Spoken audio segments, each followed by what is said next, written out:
Buenas tardes entonces a todos. Vamos a comenzar con la clase de hoy.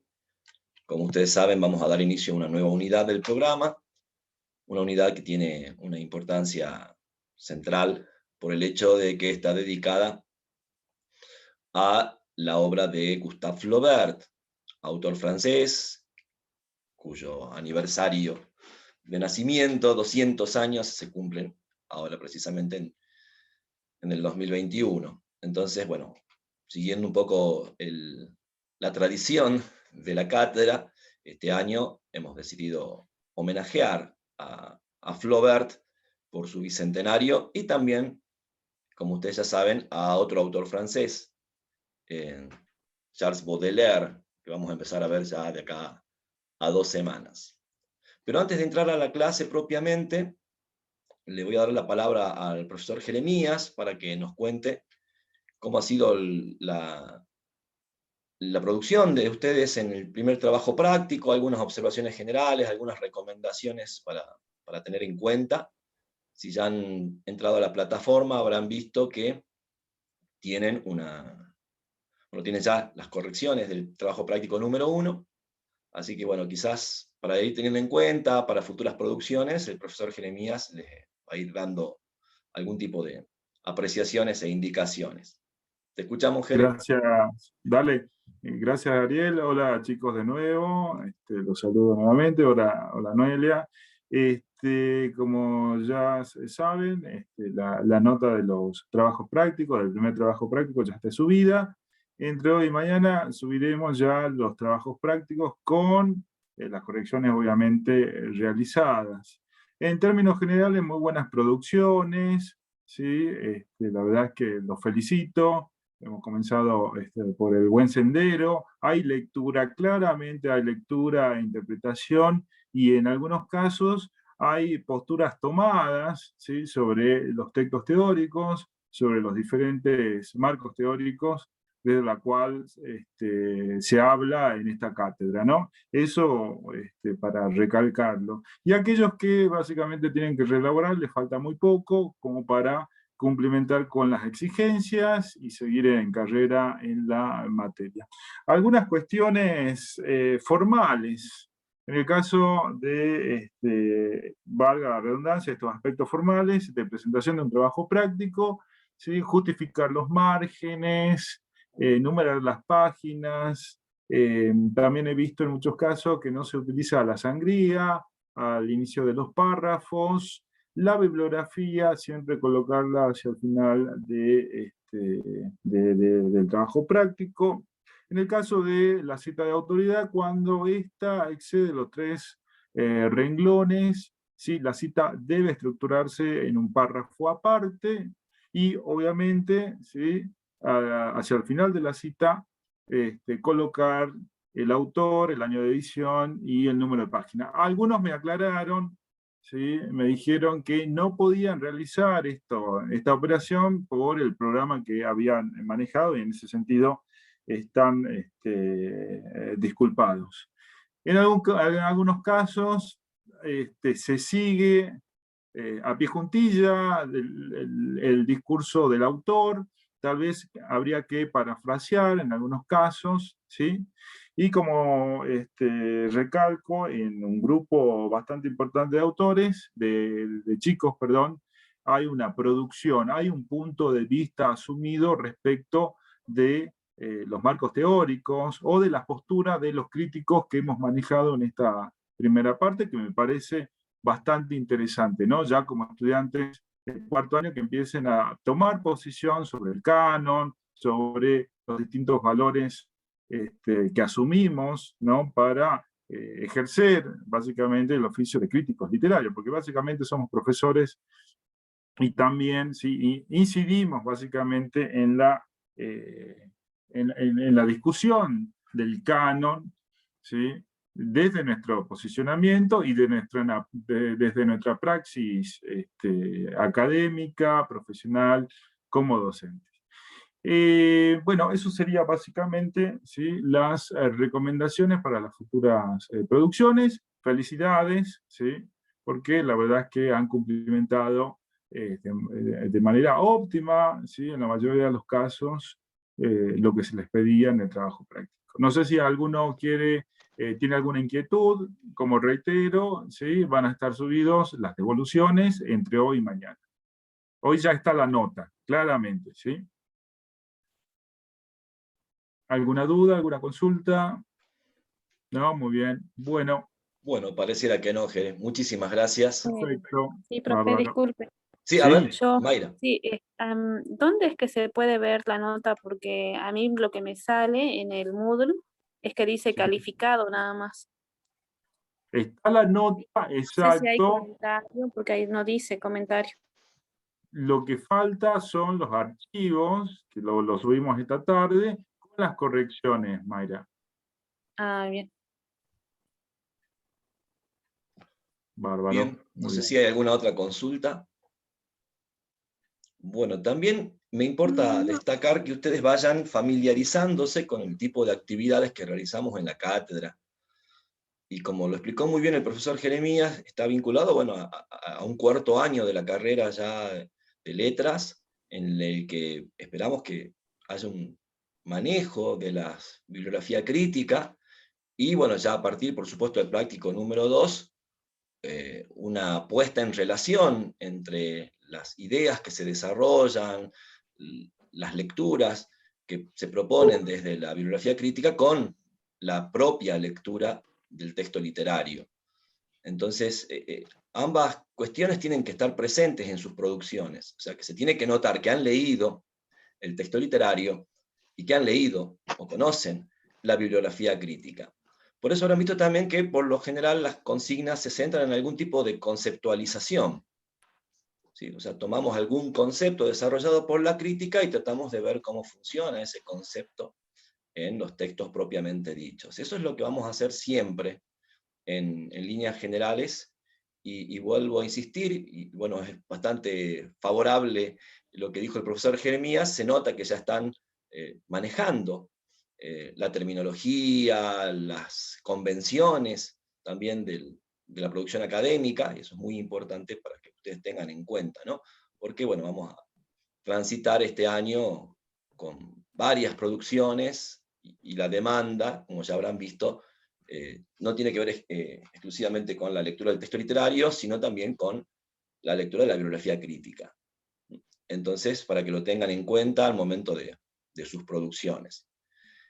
Por último, para que también tengan en cuenta, habrán visto que son unidades que tienen una especie de ambición, por así decirlo, en cuanto a tratar temas muy complejos, muy extensos, y de enorme presencia en todas las currículas del nivel medio y del nivel superior en el ámbito de los estudios literarios. O sea, no hay currícula donde se omita el romanticismo, por ejemplo, como tampoco el realismo. Entonces nos parece que este podría ser el ámbito para que ustedes, a partir de la lectura de textos muy puntuales, en este caso la unidad anterior, la poesía lírica inglesa, y en esta unidad la narrativa de Gustave Flaubert, puedan pensar, puedan acceder a una reflexión lo más compleja y abarcativa posible de estas escuelas o estos movimientos. Entonces, es fundamental para eso la lectura de la bibliografía crítica. Bien, también no aspiramos a que ustedes en un práctico agoten estas lecturas, o sea, lean toda la bibliografía crítica que les proponemos, porque sabemos que no disponen quizás del tiempo, pero sí queremos hacerles llegar una variedad de materiales críticos que a ustedes les permitan el día de mañana, bueno, seguir indagando sobre estos movimientos, profundizando, teniendo, como les digo, una visión lo más amplia y compleja posible, para no caer en reduccionismos, para no caer en antítesis que muchas veces son inexactas, al menos. Entonces, y que también tengan, como les digo, una especie de fundamento teórico al momento de abordar las producciones que suelen ser clasificadas dentro del romanticismo, o dentro, en este caso ya, de la tercera unidad, del realismo. Eso, bueno, para que ustedes tengan en cuenta.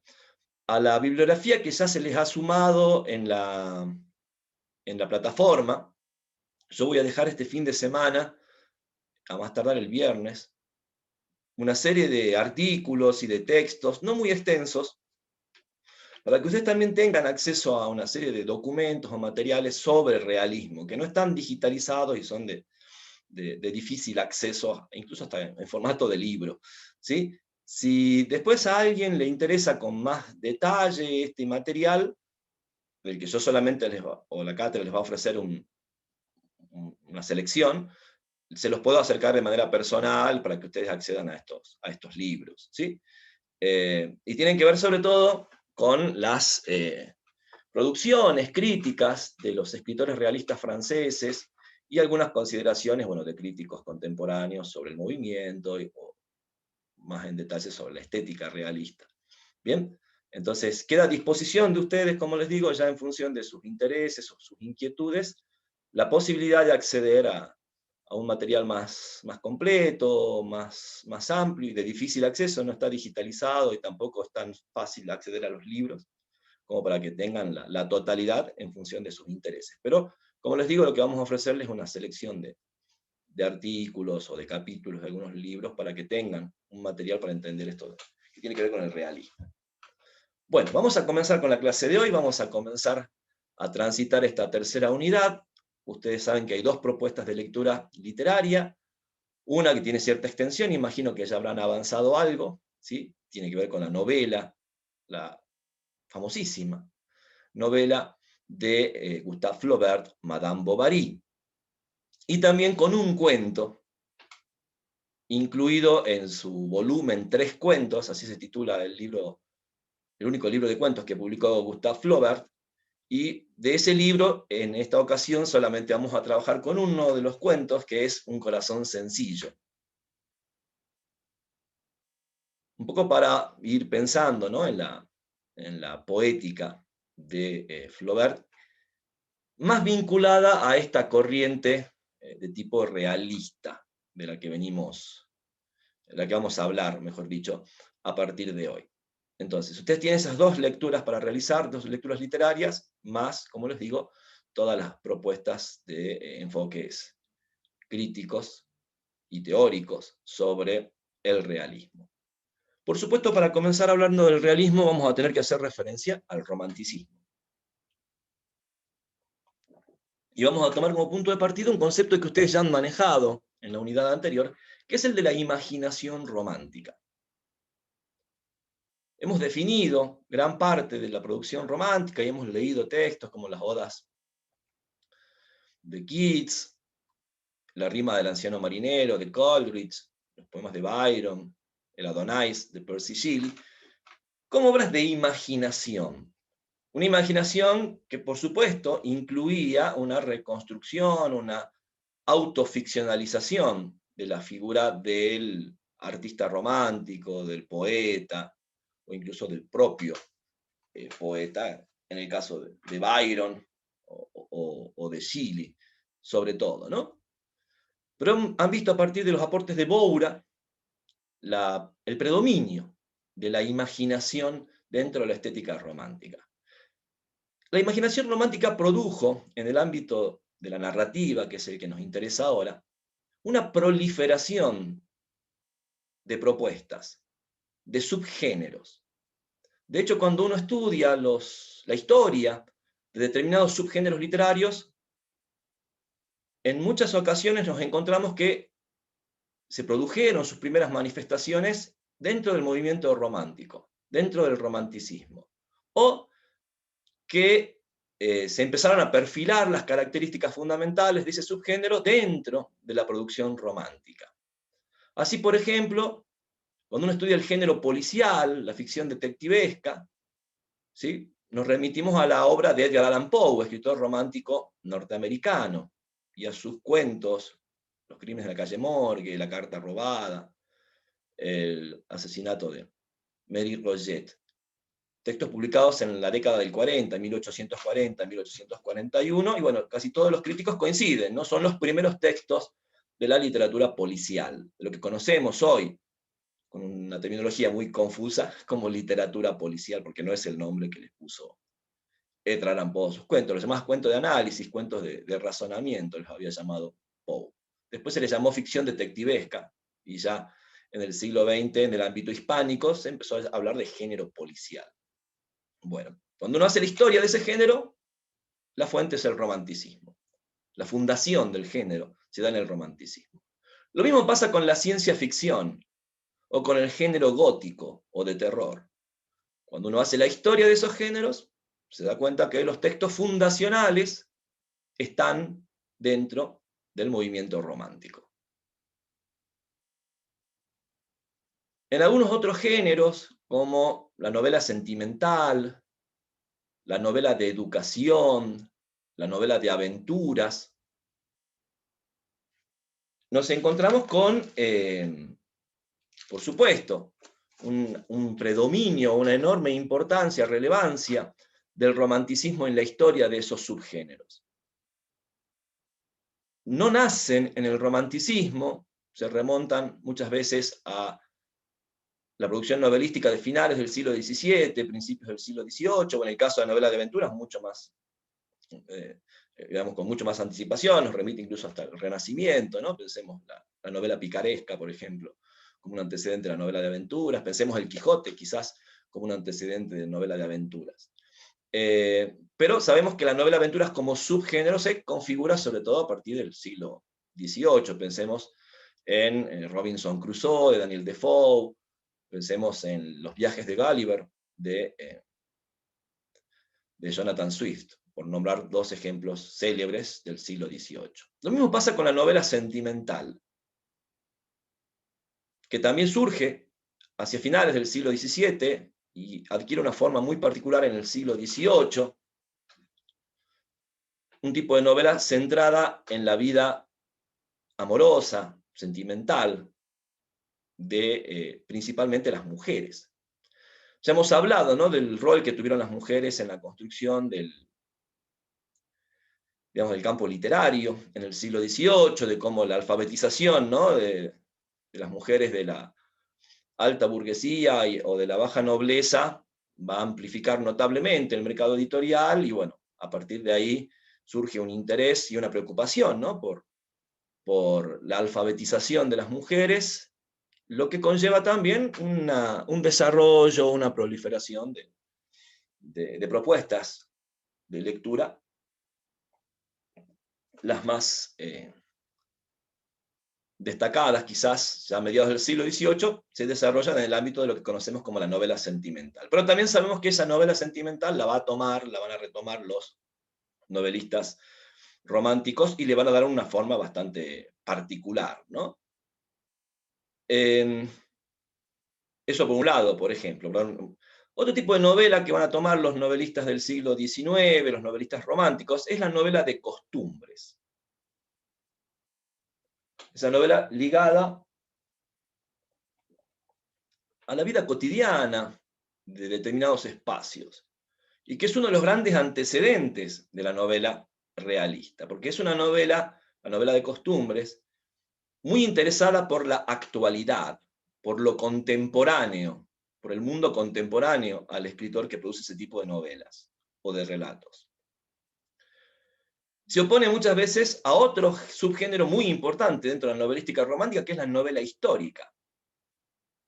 ¿Sí? Ese intento de novelizar el pasado, sobre todo a veces el pasado medieval. En el ámbito anglosajón es fundamental, por ejemplo, la figura de Walter Scott. En el ámbito norteamericano, bueno, Walter Scott, no sé si habrán leído Ivanhoe, por ejemplo, que recupera en parte la figura de Robin Hood, por ejemplo. Lo conocerán, habrán sentido hablar, ¿no?, de Robin Hood. Bueno, Walter Scott es uno de los fundadores de ese subgénero de la novelística, que llega hasta nuestros días, todavía se construyen, ¿no?, novelas históricas, e incluso algunas bastante románticas desde su punto de vista ideológico, ¿no? Otro escritor de novela histórica famosísimo es Fenimore Cooper, un autor norteamericano que sigue muy de cerca el modelo de Walter Scott. Quizás lo han sentido nombrar o habrán leído El último de los mohicanos, célebre novela de Fenimore Cooper. En el ámbito francés, también van a seguir el modelo de Scott. Escritores como Víctor Hugo y su famosísima Nuestra Señora de París. Y sobre todo, quizás el más destacado de los novelistas que van a ficcionalizar la historia, sea Alexandre Dumas padre, autor de uno de los principales bestsellers del romanticismo, como Los Tres Mosqueteros. Esa ficcionalización, ¿no?, de la vida de estos espadachines que forman parte de la Guardia Real del finales del siglo XVII. Por eso, para que ustedes vean, entonces, como les digo, el romanticismo, a partir de esa idea de imaginación, produjo una proliferación de subgéneros en el ámbito de la novela. Subgéneros que llegan hasta nuestros días, ¿sí? Seguimos leyendo novelas góticas, novelas policiales, novelas históricas, novelas sentimentales. Incluso, bueno, ya sabemos que a partir del siglo XIX y sobre todo en el siglo XX, muchos de los temas, de los recursos, de las estructuras de esos subgéneros se mezclan. Ya vamos a ver hacia finales del programa, y se los voy adelantando, un término muy importante que es el de transgenericidad. El juego con diversos registros genéricos que se dan, ¿no? Entonces leemos novelas sentimentales, que también son novelas históricas o novelas de aventuras, mezclan un poco las tres cosas. No sé, les nombro una bestseller argentina, Florencia Bonelli, por ejemplo. No sé si han visto o han leído libros de Florencia Bonelli, novelista contemporánea argentina, es típico libro o novelas que se venden en los supermercados, ¿sí? Y que, bueno, juega, ¿no?, con esas cuestiones. Pensemos lo que hace J.K. Rowling en Harry Potter, ¿sí?, mezclando registros del fantasy, de la novela policial, también algunas cuestiones vinculadas a la novela de aventuras. ¿Sí? Pensemos lo que hace Stephanie Meyer en la saga de Crepúsculo. También deben conocer, me imagino. Bueno, vemos, ¿no es cierto? Son elementos que todavía nos remiten, por supuesto, a la poética romántica. Es más, ¿qué se destaca siempre de Rowling, de Meyer, de Bonelli? La imaginación, ¿o no? El universo imaginativo, esa capacidad de trasladarnos a un mundo novedoso, interesante. Porque en todos estos subgéneros que se desarrollan o se fundan durante el romanticismo, hay lo que podríamos llamar una poética de la excepción y la singularidad. Es decir, no importa cuál sea el registro genérico, por lo general las historias románticas tratan sobre eso, sobre lo excepcional, sobre lo extraordinario, sobre lo singular. Es más, muchos de nosotros, como lectores, a veces tenemos ese criterio para elegir lo que leemos, ¿o no? Nos gusta lo singular, lo excepcional, nos deslumbra lo imaginativo, la capacidad que tiene un texto literario de colocarme en otro mundo, un mundo absolutamente inédito para mí, totalmente alejado de mi realidad cotidiana. Es decir, no sé, un salteño que lee Harry Potter, lo más probable es que experimenta eso. Y si le gusta y lo disfruta es porque le ofrece eso, ¿no? Salir de Salta, salir del siglo XX, del siglo XXI, salir de la vida cotidiana, ¿o no? Salir quizás de la experiencia escolar que tiene un chico en una escuela pública o una escuela privada del noroeste argentino. ¿Y cuál es el valor literario, tomando el término de Eagleton? La imaginación, ¿o no? Y seguramente, insisto, muchos de nosotros tenemos ese valor, o le damos ese valor a la imaginación, y por eso elegimos leer lo que leemos. ¿Me siguen hasta acá entonces? Hay esa impronta, ¿no?, de usar la imaginación para producir una serie de variables genéricas al interior del género novela, pero que tienen en común, más allá de las características propias de cada subgénero, esta poética, como les digo, de lo excepcional, lo singular, lo inédito, lo extraordinario. Quizás algunas de las variables subgenéricas van a ir virando o van a ir contradiciendo o entrando en contradicción con esta poética. Por ejemplo, la novela costumbrista. A veces incluso la novela sentimental. Es decir, van a tener como una tendencia de ir como minando, ¿no?, esas bases románticas de la novela. El costumbrismo va a dar lugar, por ejemplo, a las novelas de Balzac en Francia. Balzac, que va a comenzar siendo un escritor ligado a los cenáculos románticos, pero luego justamente a partir de pensar en el aquí y el ahora, en lo contemporáneo, en observar las costumbres de su tiempo, va a ir emergiendo otra poética, que a la larga vamos a conocer con el nombre de realismo. Lo mismo pasa con la novela sentimental. Hablemos, por ejemplo, de un novelista como Stendhal. No sé si Noelia querés escribiendo, o Jeremías en el chat, ¿sí? Los apellidos franceses, así van apareciendo y los chicos saben cómo escribirlo. Bueno, Stendhal en Rojo y Negro, que es una novela de tipo sentimental, pero tan atravesada de las circunstancias históricas, sociales, políticas en que Stendhal sitúa su historia, que bueno, deja de ser la típica novela sentimental romántica, ¿no? Entonces, fíjense, podemos ir entendiendo la transformación, el pasaje de una estética a otra a partir de estos escritores, como ya hemos visto, ¿no? Que se educan, que se forman en una estética y luego en sus producciones van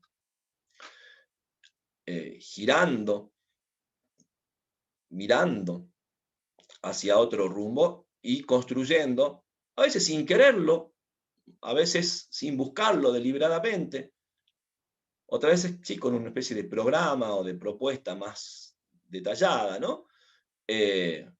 Otras alternativas que a la larga van a terminar produciendo otra poética, otro movimiento. Entonces se entiende esta cuestión del realismo y esta proliferación de subgéneros y esa base que está en la poética, la novelística romántica. Bien. Ahora vamos a hacer referencia a otra cuestión importante para tener en cuenta y que nos va a servir para también introducir a Baudelaire, a Charles Baudelaire en la unidad número 4. Vamos a hablar un poco de la historia de Francia. La convulsa historia de Francia entre finales del siglo XVIII y mediados del siglo XIX. Recuerden que, por ejemplo, Madame Bovary es una novela del año 1857. Y ese mismo año también se publican Las Flores del Mal, el poemario de Charles Baudelaire. Bueno, ustedes conocen algunas de las circunstancias de la historia francesa de ese periodo porque, bueno, son objeto de estudio, por ejemplo, del secundario, ¿no? Bueno, partamos de la Revolución Francesa del año 1789. Ustedes saben que esa revolución fue el puntapié inicial de la abolición de la monarquía, del sistema monárquico, y que dio lugar a la aparición de un nuevo sistema de gobierno, el sistema republicano, que ya había aparecido antes que en Francia, en los Estados Unidos de Norteamérica. Aunque, bueno, el proceso de instauración de la Primera República en Francia es un proceso largo. Recién en 1792, 3 años después, se va a dictar una constitución que dio un marco legal a la Primera República. Y a partir de ahí, la historia de Francia va a estar ligada, bueno, a estos procesos entre la instauración de un sistema republicano, su caída, la instauración de un sistema monárquico, su caída, y así vamos a estar oscilando, ¿sí? Cada tanto. Por supuesto que el gran actor de esta oscilación, de estas variaciones en cuanto a las formas de organización del Estado moderno, es la burguesía. La burguesía es la protagonista de la Revolución Francesa, y la burguesía también, o sectores de la burguesía también van a protagonizar diversos movimientos de restauración monárquica. De hecho, por ejemplo, ustedes saben la importancia que tiene Napoleón Bonaparte, general del ejército francés, del ejército republicano francés, que cuando llega al poder se autoproclama emperador en el año 1804. Y aparece el primer imperio, lo que se conoce con el nombre de primer imperio. Entonces, fíjense, Napoleón, un militar de extracción burguesa, por supuesto, al servicio de la República Francesa, incluso para poder derrocar los sistemas monárquicos europeos, para que no pongan en juego, ¿sí? la nueva Constitución republicana, una vez que, por los méritos militares, consigue acceder al poder, da lo que hoy llamaríamos un autogolpe de Estado, se autoproclama emperador.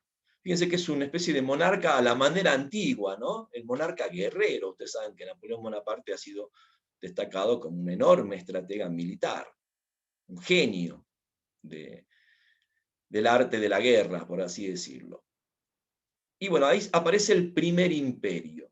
Un imperio que tiene muchos problemas internos en su organización. Y nuevamente le da una actuación fundamental a la burguesía. Una burguesía que ustedes ya también saben, aspira muchas veces a tener los privilegios y los reconocimientos de la nobleza.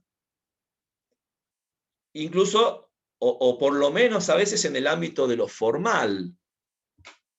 Entonces, bueno, durante la época del primer imperio, por ejemplo, muchos burgueses acceden a títulos nobiliarios para codearse, que les permitan codearse con la nobleza, ¿no? Con la nobleza de vieja estirpe, la de la sangre azul.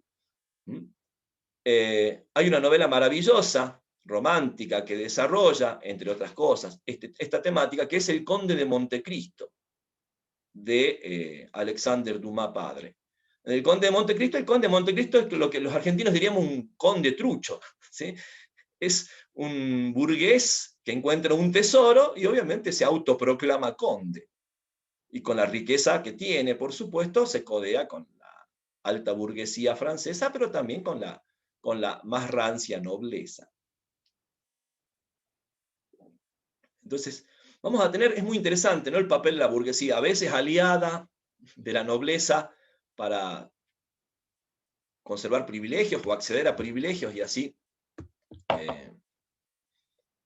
digamos, favorecer la restauración de un sistema monárquico, y otras veces, digamos, revolucionando el panorama político, buscando nuevas libertades, nuevas estructuras que por lo general se dan más bien en el ámbito de lo republicano. Bueno, ustedes saben que Napoleón Bonaparte va a ser derrotado en ese intento de continuar enfrentándose a las potencias europeas. Finalmente es derrotado en el año 1814, año en el que vuelve la monarquía y lo que se produce, lo que se conoce con el nombre de la Restauración Borbónica. Como suele pasar en los gobiernos de tipo restauradores, se abolen las medidas liberales, hay como una especie de marcha atrás, ¿no? Los argentinos conocemos mucho esa oscilación, ¿sí? Entre gobiernos progresistas y gobiernos conservadores, ¿no?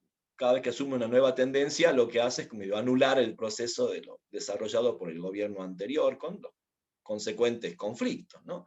Bueno, imagínense que esto que hemos vivido en Argentina en lo que va del siglo XXI es más o menos lo que pasaba en la Francia de las primeras décadas del siglo XIX. El conflicto entre dos clases sociales, la burguesía y la nobleza. Pero hay que decirlo también, así como la burguesía tenía aspiraciones de nobleza, ínfulas, ¿no? de tener aunque sea un título, un conde, un marqués, ¿sí? O ese tipo de cosas, la nobleza también fue virando hacia un modo de vida burgués. De hecho, los reyes que hoy conocemos, pensemos, ¿no? La Casa Real española, la Casa Real francesa, la holandesa, con esa reina de origen argentino, son reyes que viven como burgueses, ¿o no? De la realeza queda muy poco, del antiguo régimen, como le llamaban los franceses, ¿no? Más bien, piensen, ¿no? Por ejemplo, la monarquía holandesa, dueña de la empresa Shell, de la empresa petrolífera Shell. Bueno, la forma en que viven los reyes, la actual con la corona de Windsor, ¿no? La casa de Windsor en este momento en Inglaterra, y uno ve, ¿no? A los príncipes cómo viven, William, Harry, y es un modo de vida absolutamente burgués. Harry se ha casado con una cantante, actriz de Hollywood, por ejemplo, ¿no? Ese tipo de cosas que son como insospechadas, ¿no? La idea que había de la nobleza. Entonces, esto es muy interesante decirlo en el siglo XIX, así como la burguesía siempre va a tener esa aspiración a alcanzar ese estatus o ese rango que más que nada se asocia, por un lado, a los privilegios propios de esa clase social, la nobleza, pero también a cierta aura, diríamos hoy, ¿no? A cierto prestigio de la vida cortesana o nobiliaria. Pero por otro lado, los nobles, para sostenerse en el poder, se van aliando con los burgueses y van adquiriendo poco a poco hábitos de la vida burguesa. Una burguesía, por supuesto, tremendamente acomodada, ¿no? Que posee enormes riquezas. Bueno, las leyes de esa restauración monárquica borbónica van a ir generando, o van a ser un caldo de cultivo para nuevos movimientos revolucionarios. La Revolución Francesa de 1789 no es la única, es el inicio de una serie de procesos revolucionarios que van a tener un nuevo rebrote, por así decirlo, en el año 1830.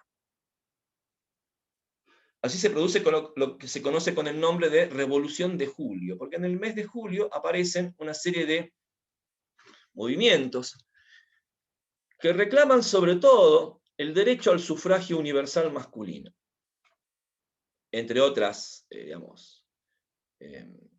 conquistas, o por lo menos entre otros derechos, ¿no? Que se están reclamando en ese momento. De hecho, por ejemplo, Arnold Hauser, el historiador de arte, ustedes lo conocerán por su famosísima Historia Social de la Literatura y del Arte, dice que el siglo XIX comienza en 1830, con la Revolución de Julio. Porque allí hacen su entrada otros sectores sociales, como actores políticos, pertenecientes también a la burguesía, pero a una burguesía menos acomodada, a una burguesía que no tiene ese interés o esa avidez de codearse con la nobleza, y mucho menos de negociar con la nobleza para sostener privilegios. Entonces, la Revolución de Julio es muy interesante, ¿no? Porque pone en escena, en la escena de la historia europea, contemporánea, un sector de la burguesía que muchas veces era, por ejemplo, no sé, los empleados públicos, diríamos, los empleados del Estado, pequeños comerciantes, pequeñas empresas de una industria incipiente, de manufacturas, algunos, digamos, una burguesía rural que tenía cierto bienestar, pero que no tenía demasiada participación en los asuntos del Estado. Bueno, todo ese tipo de cuestiones están en el marco de las reivindicaciones que se dan en la Revolución de Julio y que ponen fin a la monarquía borbónica y dan origen a lo que se conoce como la monarquía de Julio. Una nueva casa, la Casa de Orleans, va a asumir el reinado de Francia, pero es una monarquía que le da muchos derechos, le va dando va rehabilitando a grandes sectores de la clase burguesa. Y sobre todo, bueno, como en este proceso, como yo digo, va a derogar las leyes más ultraconservadoras de la restauración monárquica.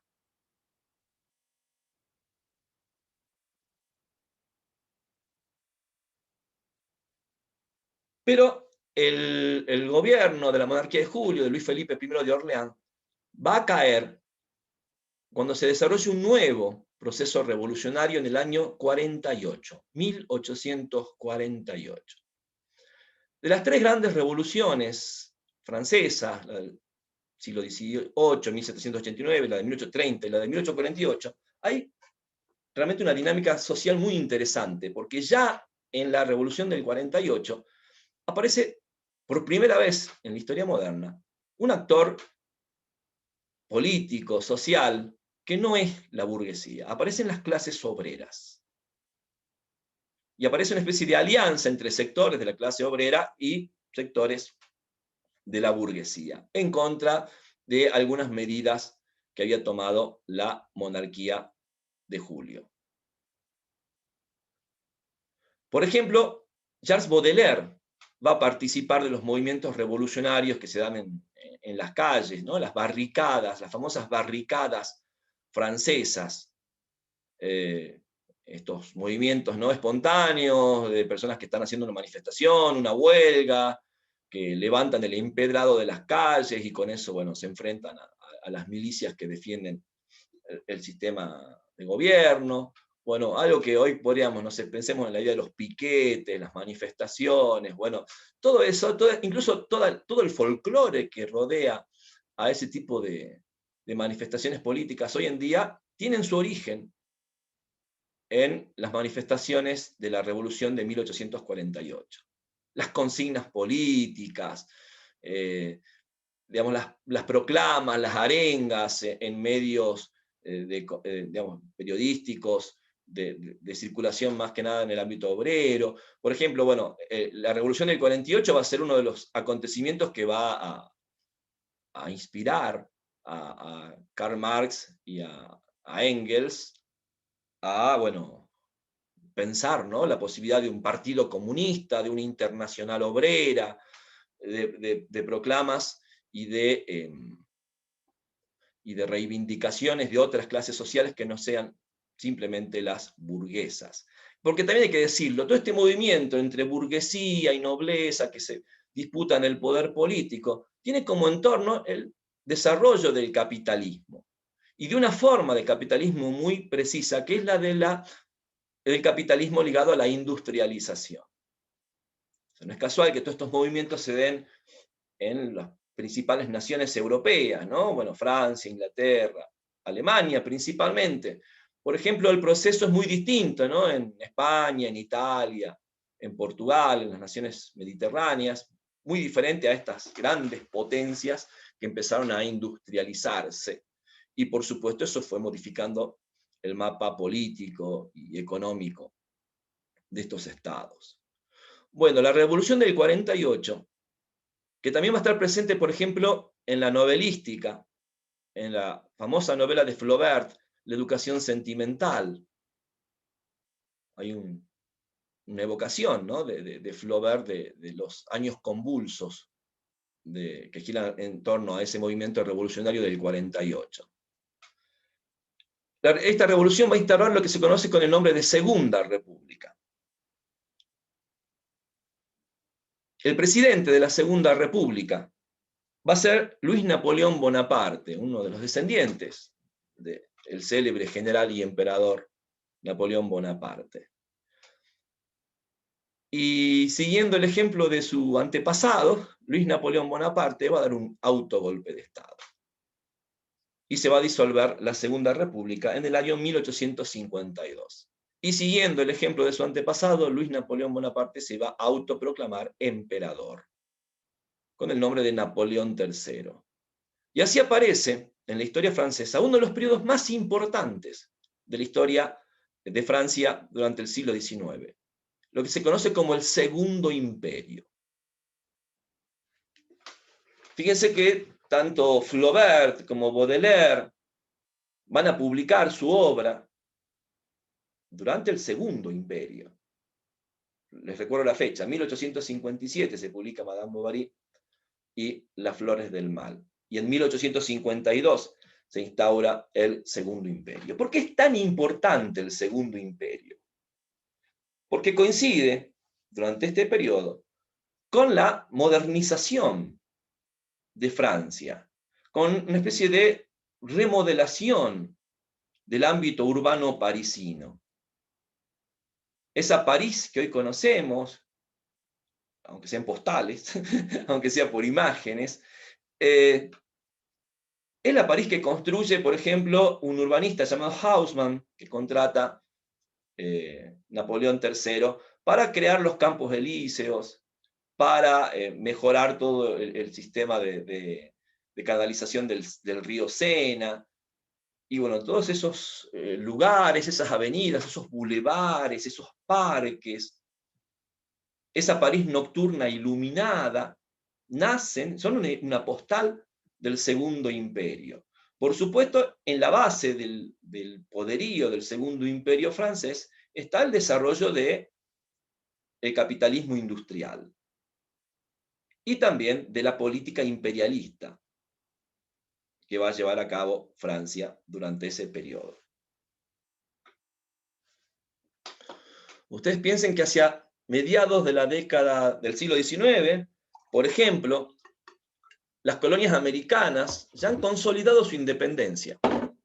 Ya se han independizado de España, todas las colonias americanas. Pero tienen enormes problemas para organizarse. Bueno, todos hemos estudiado historia argentina, ¿no? Del siglo XIX, la famosa guerra entre unitarios y federales. Y sabemos que hay dos potencias imperiales que juegan su propio juego en el marco geopolítico de estas luchas anticolonialistas, pero que dan cuenta también de una especie de nuevo imperialismo. Ya no es un imperialismo de conquista territorial, sino es un imperialismo de dominio económico.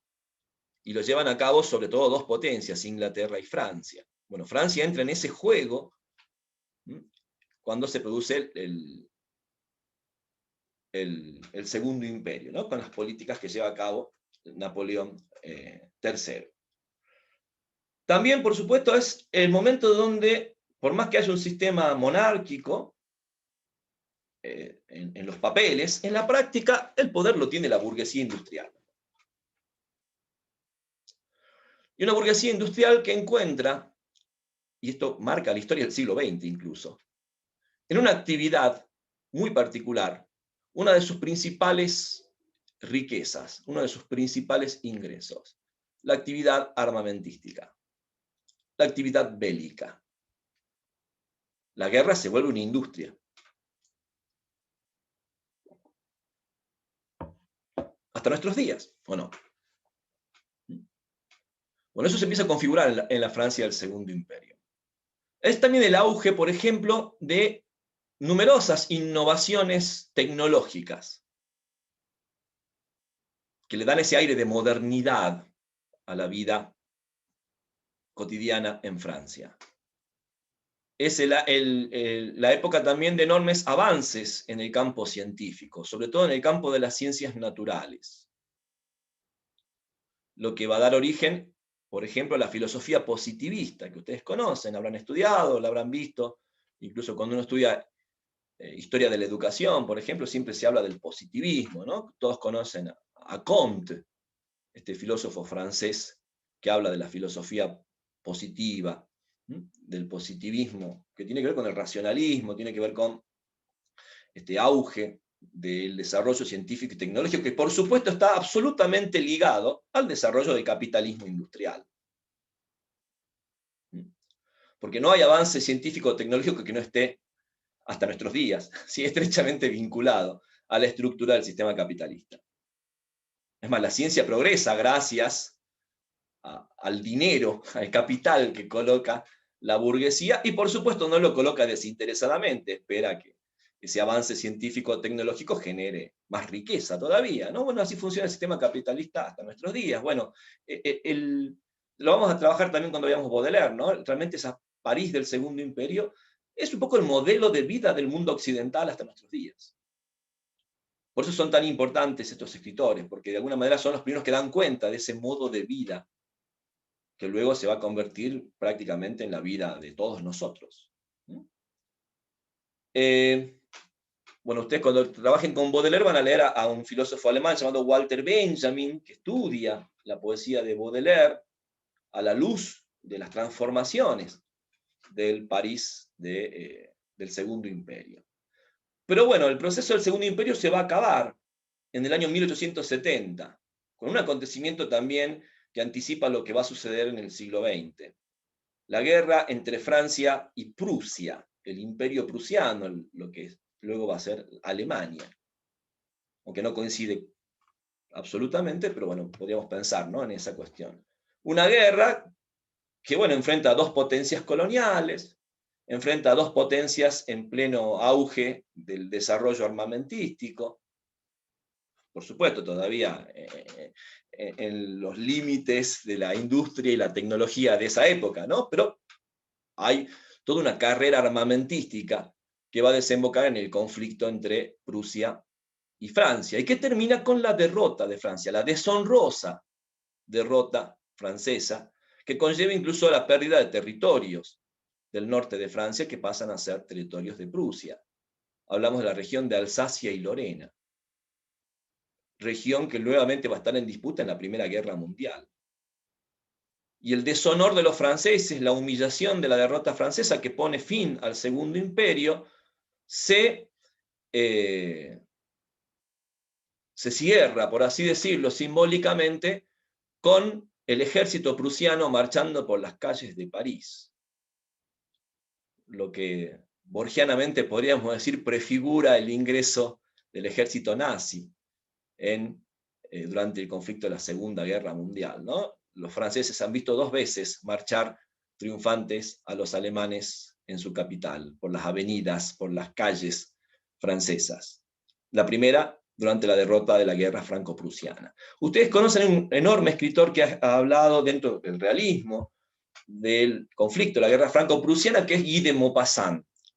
En otros años, sé que leían Bola de Cebo, por ejemplo, en Introducción a la Literatura, un célebre cuento de Guy de Maupassant. Aquí en cátedra también hemos leído muchas veces los cuentos de Maupassant, algunos de ellos ligados a este conflicto, y bueno, que dan cuenta sobre todo de esa humillación, ¿no? que fue la derrota de la guerra franco-prusiana en los años 1870-1871, lo que pone fin al Segundo Imperio y da origen a la Tercera República. Tercera República que va a durar hasta el siglo XX, cuando ingresen los nazis y ocupen Francia durante la Segunda Guerra Mundial. Luego de la derrota de la Segunda Guerra Mundial, de los nazis a manos de los aliados, se va a instaurar lo que hasta hoy en día se conoce con el nombre de la Cuarta República. El sistema republicano francés, desde la liberación de Francia por parte del ejército aliado hasta nuestros días, se ha mantenido siempre, ¿sí?, dentro de un sistema republicano.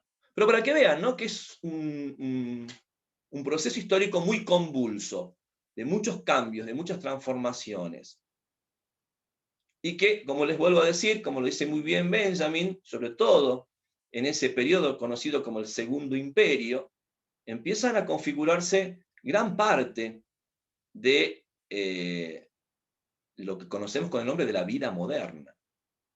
Y por supuesto la literatura va a dar cuenta, ¿no?, de esas transformaciones. Bueno, en la bibliografía ustedes tienen, en esos textos que deben fotocopiar, un capítulo de Arnold Hauser, un capítulo de la historia social de la literatura y el arte, en la que hace referencia al realismo francés, sobre todo a los precursores del realismo francés, que son los escritores ligados a lo que Hauser llama la generación de 1830. Y hablamos de Balzac y Stendhal. En otros años también hemos leído aquí en la cátedra los relatos de Balzac, que daban cuenta, ¿no?, de esas transformaciones que van a dar origen a la estética realista con el tiempo. Bueno, en ese periodo, entre 1830 y 1848,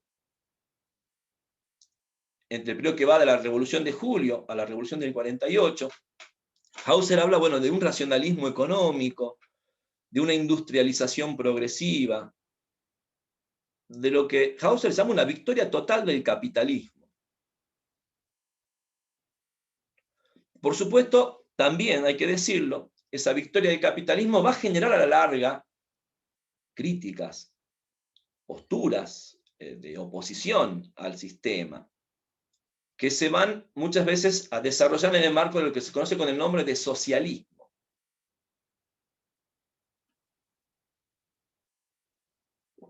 Y es en vinculación a este socialismo, muchas veces, que van a aparecer estas estéticas realistas. Por supuesto, bueno, también Hauser habla del progreso de la ciencia, del progreso de la tecnología, y de un cientificismo. Este cientificismo también va a ingresar al arte. Ustedes piensen que dentro del realismo se va a construir otro grupo, que luego se va a separar, que se conoce con el nombre de naturalismo. En el prólogo que escribe Balzac a las novelas de la comedia humana, prólogo que ustedes también tienen en la bibliografía, Balzac habla, ¿no?, de tratar el mundo social con el mismo rigor que la ciencia trata el mundo natural. O sea que la novela, o el novelista, debe actuar, debe manejarse con el mundo social, con el mundo de los seres humanos, cómo se maneja un científico con el mundo natural. Incluso hay una serie de metáforas y de alusiones que nos remiten a la zoología. O sea, Balzac piensa al novelista como una especie de zoólogo, ¿no? Y así como el zoólogo, una de las tareas que hace la zoología es la clasificación de las especies del mundo animal, cuando el novelista tiene como que clasificar, separar, ¿no?, las subespecies del mundo social, de la vida humana. Entonces, fíjense, ¿no?, ese racionalismo, ese cientificismo también va a hacer ingreso a la literatura en sus producciones tempranamente, como pasa con Balzac, y luego se va a consolidar con la figura predominante de Émile Zola, ya hacia finales del siglo XIX. Hauser también habla de la enorme importancia que tiene en este periodo el dinero. Por supuesto, si hablamos de ascenso y consolidación del modo de vida burgués, esto va de la mano con el ascenso y la consolidación de la importancia del dinero en la vida social, en la vida pública. Dominio del dinero, dice Hauser, siguiendo a Balzac, el dominio del dinero en la vida pública y privada. Dominio que continúa hasta nuestros días, ¿no? Pensemos el economicismo de la vida del hombre moderno. Todo es mercancía, todo tiene un valor, todo tiene un precio, todo se compra o se vende. Incluso tenemos una serie de metáforas, ¿no?, de nuestra vida que tiene que ver con el economicismo. No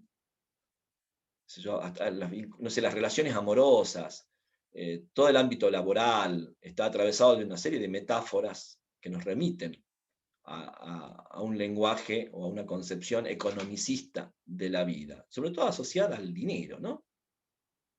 Bueno, Balzac es un escritor que una y otra vez hace referencia a eso, pero también lo habrán visto en Flaubert, sobre todo en los primeros capítulos de Madame Bovary, cuando se hace referencia a la figura del padre de Charles Bovary, cuando se hace referencia al primer matrimonio de Charles Bovary, cuando se hace referencia también a cuando Charles Bovary va a atender al padre de Emma en esa granja que queda, ¿sí?, muy alejada de Rouen. Y está bien, el narrador siempre nos dice, ¿no?, cuánta renta hay, ¿sí?, cómo es el granero, ¿sí?, el hecho de que los granos están hasta dentro de la casa, ¿sí?, del padre de Emma, los sacos de granos, o sea, no da abasto, ¿sí?, con el granero, si tienen que borrar los sacos de grano también dentro de la sala de la casa del padre de Emma. Bueno, ese tipo de visión la podemos encontrar también muy claramente y recurrentemente en la obra de Balzac. Es muy balzaciano el inicio de Madame Bovary. Esto un poco también para despertarles la curiosidad de leer a Balzac. Nosotros trabajábamos en años anteriores con cuentos de Balzac, porque por ahí quizás las novelas nos resultan un poco complicadas, son muy tediosas, puede ser, quizás el término, son muy extensas, muchísima descripción, bastante morosas. Sin embargo, en muchos de los relatos de Balzac aparece, desde mi punto de vista, un Balzac mucho más accesible para el disfrute de sus historias, y un Balzac, bueno, que va mostrando también estas características que está enunciando Hauser. A la vez que importa el dinero, también Hauser señala una politización creciente de la vida, que también nos remite a la vida cotidiana del hombre del siglo XXI, o sea, una politización creciente que todavía está vigente en el mundo moderno.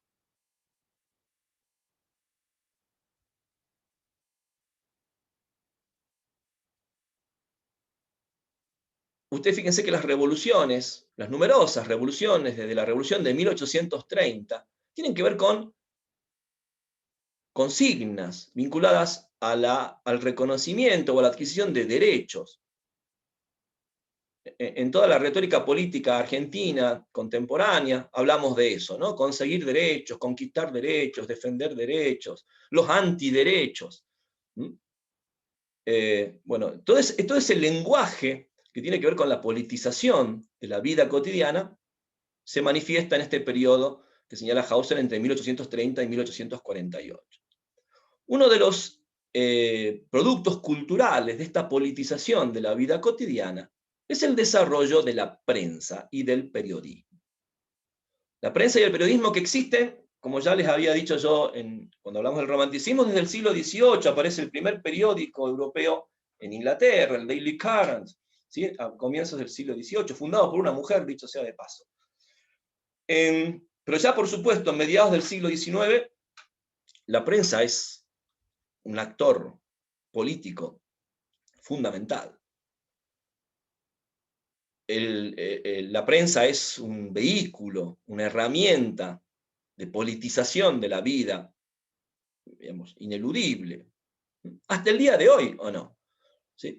Y pensemos, por ejemplo, ya con las redes sociales, ¿no? La aparición de todos estos servicios de prensa que solamente circulan a través de las redes sociales, por ejemplo, que no tienen un órgano editorial, físico, ¿no? En papel. Por ahí son 2 o 3 periodistas que, bueno, tienen un blog, tienen un sitio de internet, y con eso van produciendo contenidos. Bueno, el germen de eso está en esta Francia del siglo XIX. Y por supuesto, muchos de los escritores que ejercen el periodismo en esa prensa escriben literatura. Entonces hay como una especie también de politización de la literatura. Hay una tendencia política en el ámbito de la literatura y del arte ya en este periodo del siglo XIX. Por supuesto, también vamos a tener que pensar, y lo plantea muy bien Hauser, que en el ámbito del arte y de la literatura conviven distintas tendencias. O sea, que no es un pasaje del romanticismo al realismo así como si nada, de la noche a la mañana, de repente dejamos de ser todos románticos y nos convertimos todos en realistas, ¿sí? Eso es una simplificación absolutamente inexacta. Hay tendencias que acentúan, digamos, la producción artística antirromántica, en oposición al romanticismo. Tendencias que, de alguna forma, acentúan una especie de resistencia de ideas románticas ante la presencia de estas nuevas tendencias en el ámbito del arte. Por ejemplo, Hauser habla de 3 tendencias que coexisten en este periodo. Una tendencia es lo que se conoce con el nombre de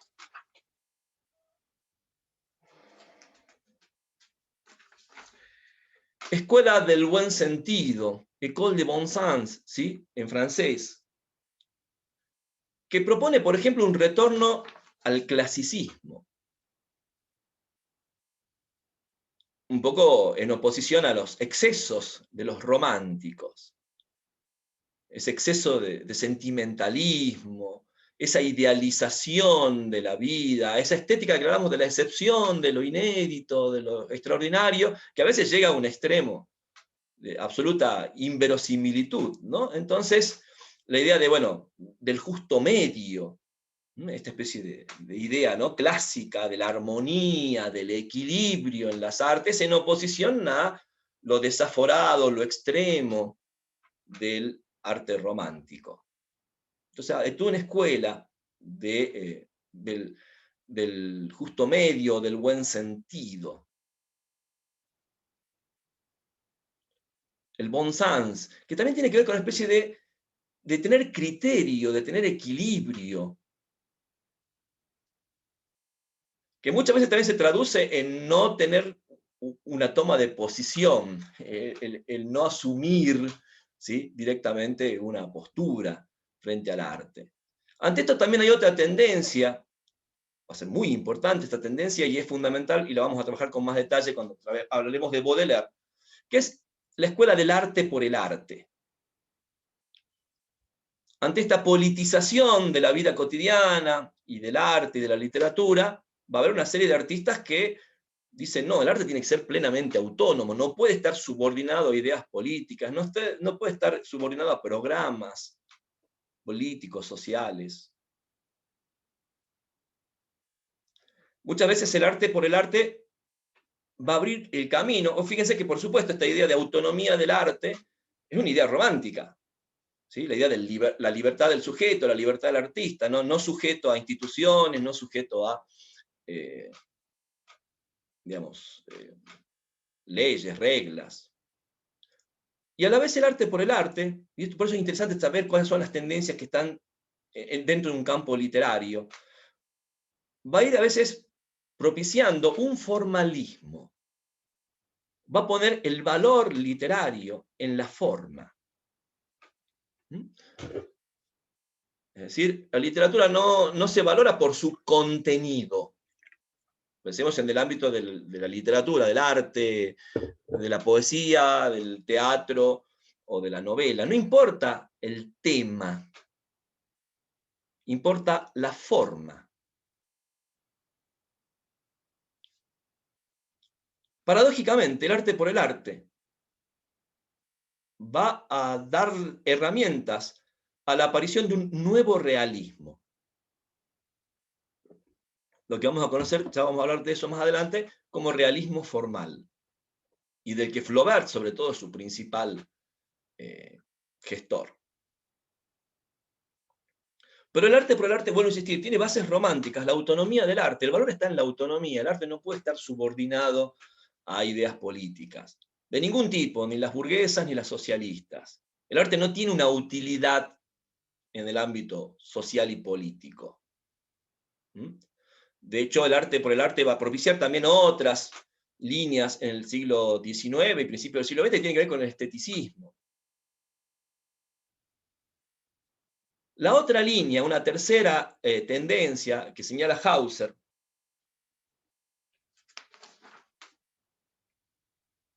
es la de el arte social. Es decir, ese arte que sí se entiende, no sé si subordinado, pero sí a favor de ciertas demandas sociales y políticas. Muchas veces tiene una relación contradictoria con el romanticismo, el arte, este arte social, como se llama Hauser. ¿Por qué? Porque por un lado, por supuesto, le critica al romanticismo su individualismo, su idealismo, su interés por lo exótico, lo ajeno, lo lejano. Pero por otro lado, es un arte que al vincularse con lo social sigue algunas líneas que también se habían desarrollado en el romanticismo. Por ejemplo, muchas veces la novela de costumbres va a tener en su base una crítica social. Es decir, ¿para qué se representa una costumbre en una novela costumbrista? Para criticarla. Para ofrecer un punto de vista que de alguna manera nos, digamos, ponga en entredicho, juzgue la moral de esas costumbres. Fíjense que todas estas tendencias, la de la escuela del buen sentido, del bon sens, la del arte por el arte y la del arte social, que después podemos llamar ya en el siglo XX realismo social, todavía están vigentes. Es una polémica que todavía no se ha cerrado en el arte occidental. Sigue abierta.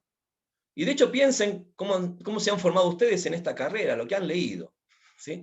En algunas cátedras a veces, bueno, vamos mostrando, ¿no? Esto es formalismo, esto es un arte social, esto es más bien clásico, esto es romántico. Algunas cátedras incluso adoptan una postura y te muestran más bien una tendencia por sobre otra, o ponen el foco en unas tendencias por sobre otra. Pero, por supuesto, con algunas adecuaciones que tendríamos que ir haciendo para contextualizar adecuadamente, estas tendencias que aparecen en el campo literario el campo artístico del siglo XIX, todavía siguen en tensión en pleno siglo XXI. Todavía vamos a encontrar arte, en todas las artes, ¿no? Pensemos en la música, pensemos en las artes plásticas, y por supuesto en la literatura todavía hay, ¿no es cierto?, tendencias que nos remiten a estas cuestiones. Y lo interesante, como dice muy bien Hauser, es que todas estas tendencias tienen una relación conflictiva, a veces de oposición, a veces de continuidad o de reformulación, con elementos que están dentro del romanticismo. ¿Bien? ¿Me siguen hasta acá? ¿Se entiende más o menos para que podamos entender la dinámica en su complejidad, ¿no? Para que no caigamos, como les digo, en esas reducciones, en esas ideas tan taxonómicas que no nos permiten comprender adecuadamente la complejidad del campo literario. Por supuesto que la palabra realismo es una palabra muy vieja.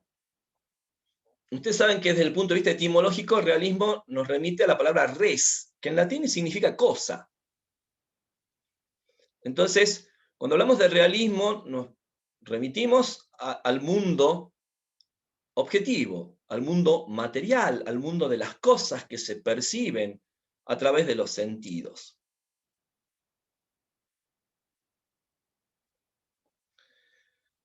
Y este término se va a convertir en el rótulo, en el marbete de una tendencia artística en el campo de las artes plásticas. Yo siempre les digo en estas clases la importancia en la formación de un profesional de las letras de conocer también lo que sucede en otros campos fuera del campo literario. Es decir, no se puede entender adecuadamente el proceso literario del siglo XIX y gran parte del siglo XX sin su relación con otras artes. En el caso del siglo XIX es fundamental tener conocimientos sobre fotografía y sobre pintura. Así quizás como para entender el arte medieval hay que conocer arquitectura medieval, por ejemplo. Cómo se concibe el espacio en la arquitectura medieval, en esas catedrales góticas, por ejemplo, ¿no? Y cómo eso se lleva también al campo de la literatura. Bueno, en el caso ya del siglo XIX, es fundamental el conocimiento de las artes plásticas.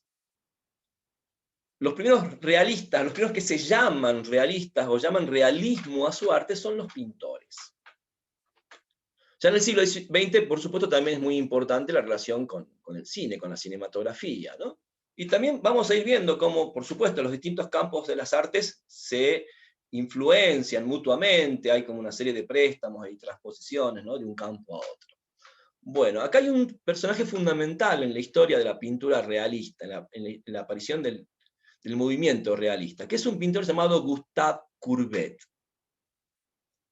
Hay como una especie de trilogía, de trinidad, de trinidad del realismo en las artes plásticas francesas, que son Gustave Courbet, Millet y Daumier. Daumier se escribe. Estos pintores, a la vez, también forman parte de grupos de artistas que no solamente son pintores. Courbet va a ser amigo de Baudelaire. De hecho, los retratos que hay de Baudelaire los pinta Gustave Courbet. Courbet va a ser amigo de Flaubert, se va a cartear, diríamos hoy, ¿sí? Bueno, ya no se usa el término cartear tampoco, que nadie escribe cartas, ¿sí? Hoy chatearían, se whatsappearían, ¿no es cierto?, Courbet con Flaubert. Y en ese intercambio epistolar aparecen una serie de ideas de un campo o de otro. Por supuesto, también Courbet es un gran lector de Balzac, por ejemplo. Y así como Balzac sale a la calle a investigar los mundos que va a reproducir en sus novelas, Courbet también plantea, ¿no? Hay que salir a la calle a pintar. Estos pintores realistas reniegan del academicismo en el que ha caído el romanticismo, porque por supuesto le va a pasar siempre a una estética cuando se consagra, se anquilosa, ¿sí? Se fosiliza. Los románticos, por supuesto, fueron revolucionarios, fueron transformadores, irrumpieron en el campo de las artes, pero después se consagraron, se canonizaron, e impusieron su norma, su estética, como, digamos, la norma a seguir dentro del campo de las artes. Y en el campo de las artes plásticas va a pasar algo similar también. Entonces, ¿qué hacen muchos de los pintores románticos? Pintan imaginativamente. Tienen enormes ateliers, obviamente contratan personas que modelen para ellos, y sobre eso, no sé, pintan escenas de la mitología clásica, escenas bíblicas, llenas, por supuesto, de amaneramiento y de idealización. ¿Qué va a decir Daumier? Hay que salir a la calle, hay que salir a la luz, ahí está la verdad, dice Daumier, por ejemplo.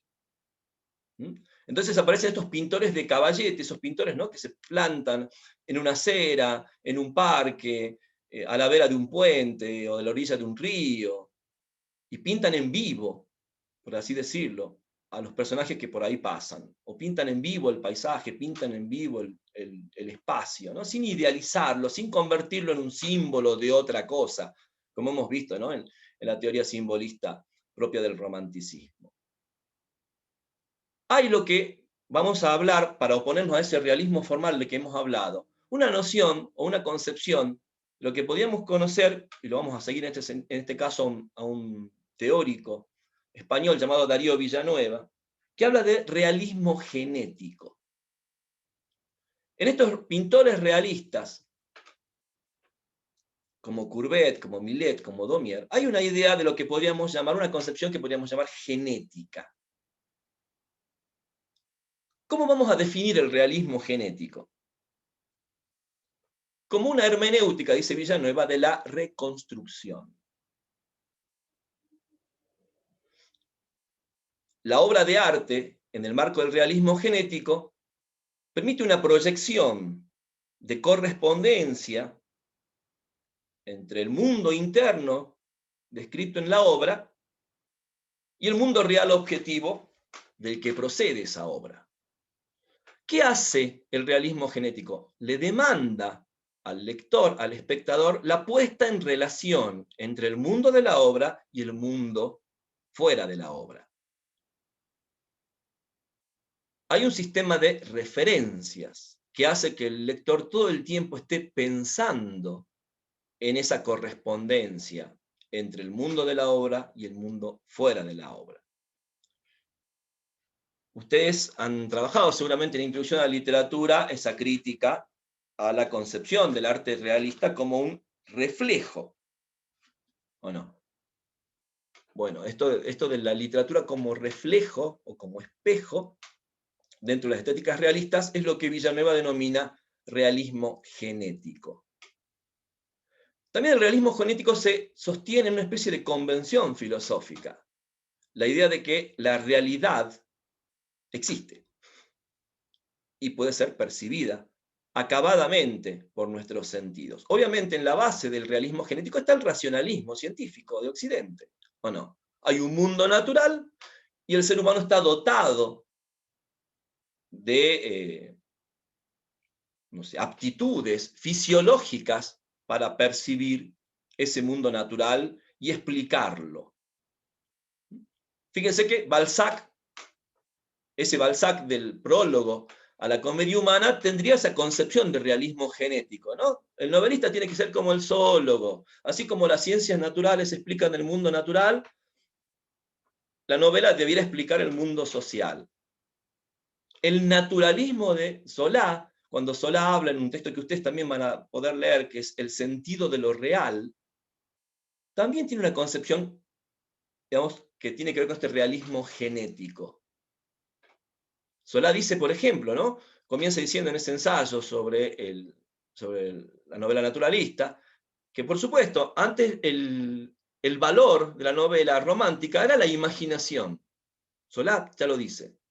Pero ahora ese valor ya no tiene vigencia. El valor de la novela, según Solá, es el de la observación, el de lo que él llama el sentido de lo real.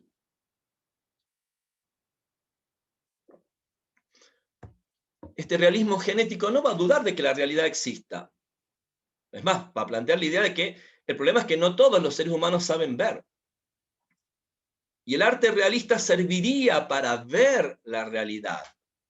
¿Por qué? Porque me demanda ese tipo de lectura contrastiva, de correspondencia entre el mundo del texto artístico y el mundo de la fuera del texto artístico, a través de un sistema de referencias, el uso de antropónimos, de topónimos, la descripción minuciosa del espacio, la vestimenta, la fisonomía, la naturaleza.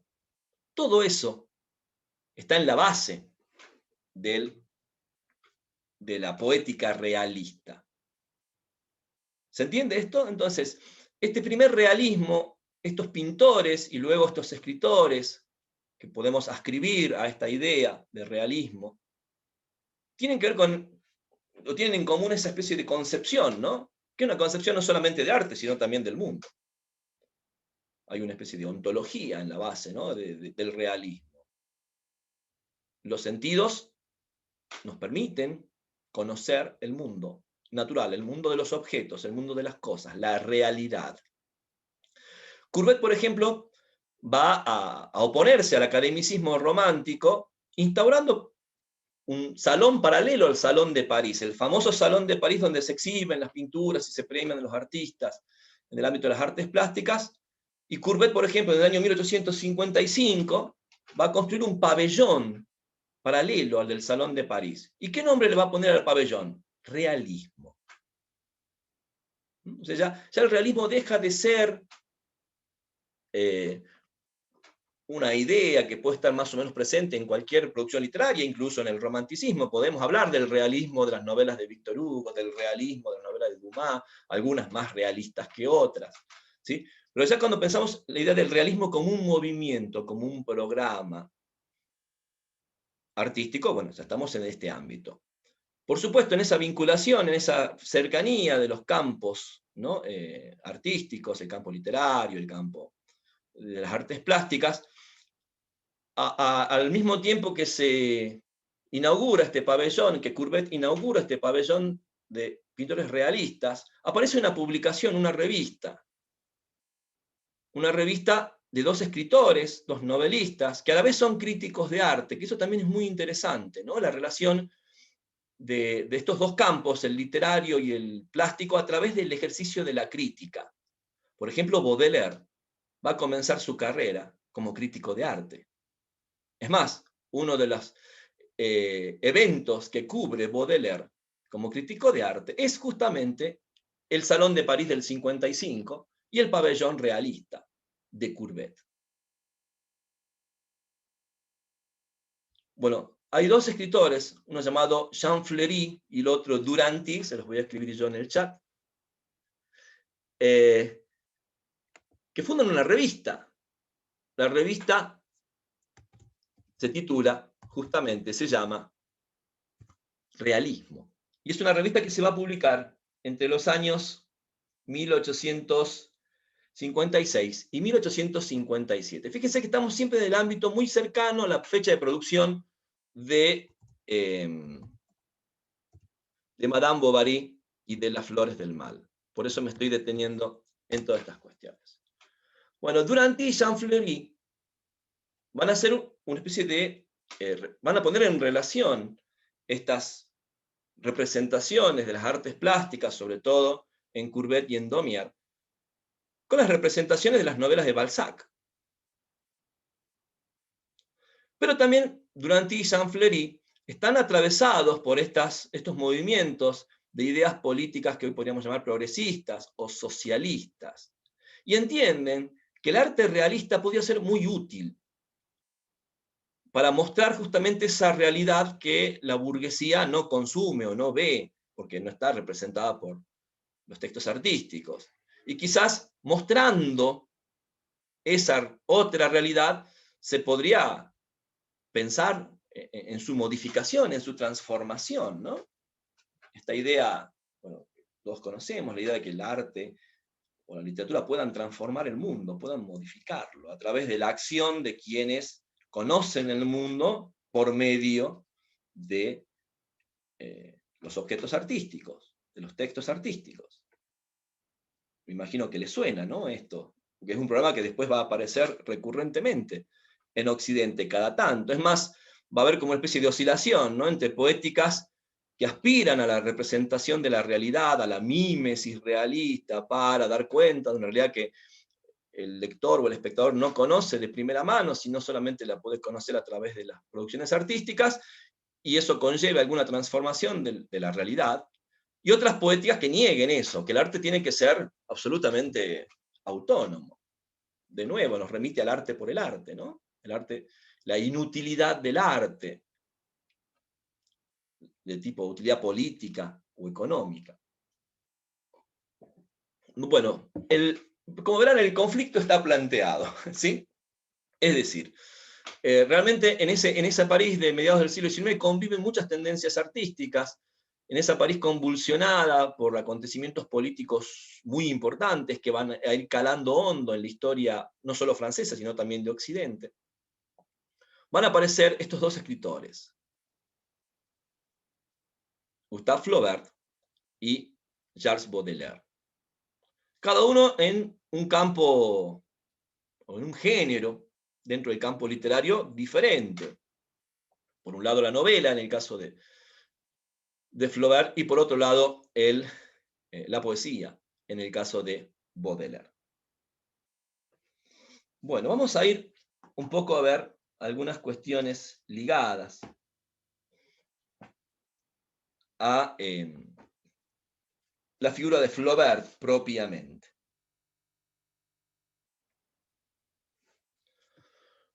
Como lo han visto, bueno, Madame Bovary se desarrolla en un espacio, primeramente, que tiene que ver con el norte de Francia, con la región de Normandía, región de la que provenía Flaubert.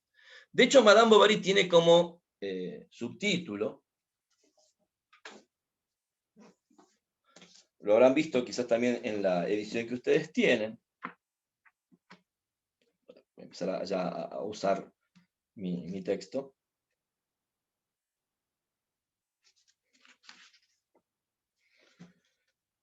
El subtítulo, Madame Bovary, es Costumbres de provincia. A veces hay ediciones que han recuperado ese subtítulo y ediciones que no. Porque después en algunas reediciones se omite ese subtítulo. Pero en la primera edición, que aparece publicada en 1856 en una revista, la Revue de Paris, y luego ya en 1857 en formato de libro, ustedes saben también que eso va a generar un revuelo importante, porque estoy escribiendo el nombre de la revista en que aparece Madame Bovary. Porque, bueno, se acusa a la novela de inmoral, de obscena, de atentar, ¿no?, contra la moral burguesa. Bueno, pero yo les decía, en el caso de Flaubert, eso ya vamos a entrar con más detalle en la próxima clase, cuando espero esté completada la lectura de la novela y también de Un corazón sencillo. La novela se desarrolla en ese ámbito, digamos, alejado de la capital de París.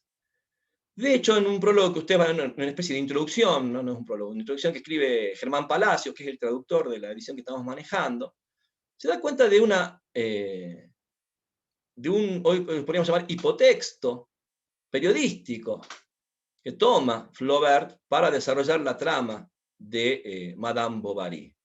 Una especie de caso así escandaloso, ¿no?, de la sociedad de Rouen, creo yo, en las afueras de Rouen, que es la gran ciudad de Normandía, en el que, bueno, esta mujer, ¿no?, una mujer tiene como una especie de una serie de amantes, ¿no?, de actos de infidelidad, de adulterio, es una adúltera, y que, bueno, esto va a terminar, a pesar de que tiene una hija y una especie de esposo ejemplar desde el punto de vista social, y bueno, esta mujer va a terminar, bueno, atentando con su vida, ese tipo de cosas, ¿no? Entonces, bueno, esa historia, esa breve noticia periodística que tuvo cierto eco social, va a servir de punto de partida para un joven Flaubert para empezar a pensar su Madame Bovary. Pero Flaubert le va a interesar sobre todo, no el escándalo que provoca en el ámbito periodístico esa noticia, sino justamente la posibilidad de representar algo así sin sentimentalismo, de una manera, si se quiere, impersonal. En esta selección de textos críticos que le vamos a ofrecer desde la cátedra, también hay una serie de cartas que escribió Flaubert mientras escribía Madame Bovary. Es célebre el hecho de que Flaubert, el primer libro que escribe Flaubert no es Madame Bovary, sino un libro muy complejo, incluso que podía estar ligado a una concepción más propia del arte por el arte, que se llama Las Tentaciones de San Antonio. Y cuando Flaubert está como totalmente bloqueado por la producción de ese libro, y además sabe muy bien que no lo va a poder ni editar, y quién irá a querer comprarlo, ninguna revista o periódico le ofrece nada por ese escrito, un amigo le dice, bueno, pero tendrías que hablar de algo cotidiano, de algo que tenga que ver con el mundo que que se conoce, ¿no? Y por ejemplo, en una carta que escribe Flaubert, ya les digo a quién, a Louise Colette, que es una amiga de Flaubert, a la que Flaubert le daba sus escritos, hace referencia a algunas de estas ideas que están en la base de la transformación, ¿no? de este episodio escandaloso que circula en los diarios de la Normandía, en esta novela que ustedes están leyendo. En esa carta, les veo un pequeño fragmento, dice lo siguiente: qué estúpidas y falsas hace a las obras de imaginación la preocupación por la moral. Me inclino mucho a la crítica. La novela que estoy escribiendo agudiza en mí esta facultad, porque es una obra sobre todo de crítica, o mejor aún, de anatomía. El lector no se dará cuenta, así lo espero, de todo el trabajo psicológico oculto bajo la forma, pero sentirá sus efectos. Bien. En este fragmento de la carta de Flaubert a Colette hay toda una especie de programa sobre una visión muy particular que tiene acerca de lo que se conoce con el nombre de realismo. Y también vamos a ver que, por supuesto, Flaubert se aparta en su concepción del realismo que hemos denominado realismo genético. Entonces, cuando uno estudia el realismo del siglo XIX y del siglo XX, tendría que tener en cuenta esta especie de doble camino, de doble trayectoria del movimiento realista. Por un lado, lo que Villanueva denomina realismo genético, que tiene que ver con las teorías del reflejo, y que por supuesto emparenta la producción artística realista con otras preocupaciones políticas, morales, sociales. Con el realismo que empieza a pensar Flaubert. Un realismo que no dé cuenta de la moral, pero que sí haga crítica. Pero que la crítica no esté tanto en el contenido, sino en la forma. Por eso Villanueva habla de un realismo formal, en el caso o inmanente, en el caso de Flaubert, y lo coloca a Flaubert como el que inaugura esa tendencia. También quiero que sepan que Flaubert era un escritor que tenía muchos admiradores. Por ahí Flaubert es un escritor para escritores. Lo van a ver claramente en el artículo que ustedes tienen escrito en un curso, para un curso que dictó Vladimir Nabokov en una universidad norteamericana sobre literatura europea. Ustedes tienen justamente la clase de Nabokov sobre Madame Bovary dentro de la... Ahí van a ver realmente esto que yo les digo, ¿no? Este tipo de escritores que sobre todo es admirado por otros escritores. Y van a ver, porque Nabokov hace una y otra vez hincapié en esta cuestión, en la cuestión formal, en el mundo que crea la novela de Flaubert. Vuelvo a insistir con esta idea con la que cierra su carta a Flaubert. El lector no se va a dar cuenta, porque no está en la superficie la crítica, sino está en la historia que se cuenta. Hay todo un trabajo psicológico oculto bajo la forma, dice Flaubert.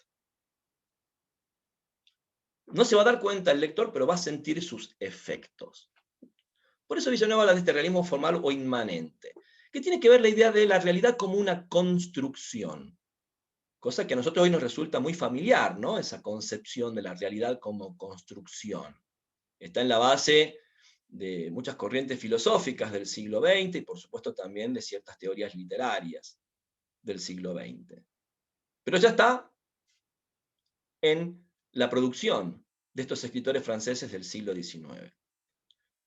Tanto a Flaubert como a muchos de su entorno no les va a gustar o les va a molestar la palabra realismo. Ustedes van a leer también en la bibliografía un artículo, un prólogo que en realidad escribe Maupassant, Guy de Maupassant, discípulo, amigo, protegido de Flaubert, a una novela, el prólogo a una novela que se titula Pedro y Juan. Y en ese prólogo, por ejemplo, Maupassant reniega del término realismo y propone que a los realistas habría que llamarlos ilusionistas, que producen una ilusión de realidad.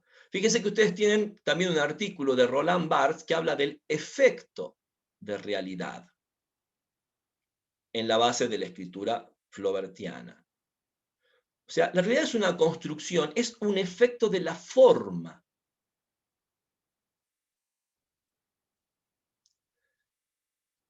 No es que el mundo está ahí, yo lo observo, lo miro, lo percibo y lo reproduzco en el texto. Eso sería el realismo genético del que habla Villanueva. Acá hay la idea de que el texto tiene que construir su propia realidad. Mostrarnos cómo se construye lo real. Para eso, por supuesto, Flaubert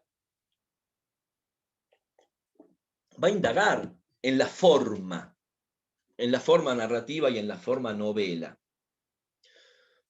Van a tener en la bibliografía crítica 2 cartas de Flaubert, completas. Lo que yo les acabo de leer son fragmentos de las cartas que tienen que ver con lo que podríamos llamar el realismo.